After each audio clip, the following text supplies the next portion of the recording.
เวลาที่เจ้าเฮ็ดเวียกแบบวุ่นวายใจอย่าเฝ้าเว้าคำว่า I'm very headache ถ้าบ่อยากให้เพื่อนร่วมงานเอายาปลามาให้โอ้ยเจ็บหัวเด้อเวลาที่เฮารู้สึกอึดอัดหรือยุ่งเวียกหลายคนเรามักติดปากว่า I'm headache แต่หยุดก่อนเดี๋ยวฝรั่งสิเอายาปลามาให้เฮา I have headache มันแปลว่าเฮาเจ็บป่วยทางกายแท้ๆถ้าเจ้าอยากบอกว่าเจ็บหัวเบียกล้นมือลองเปลี่ยนมาใช้ประโยคนี้เบิ่ง I am overwhelmed อย่าลืมเอาไปนำไส้เบิ่งเด้อ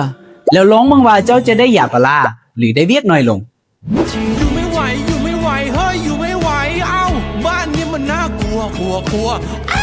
กูไม่อยากอยู่กูไม่อยากอยู่กูไม่อยากอยู่ที่นี่ที่ไหนที่นั่นที่รักหรือเปล่าจ้าจบคุณผู้ชมคุณจะคิดครับคุณจะคิดครับเชียร์มาแล้วครับคุณจะคิดครับผมไม่รู้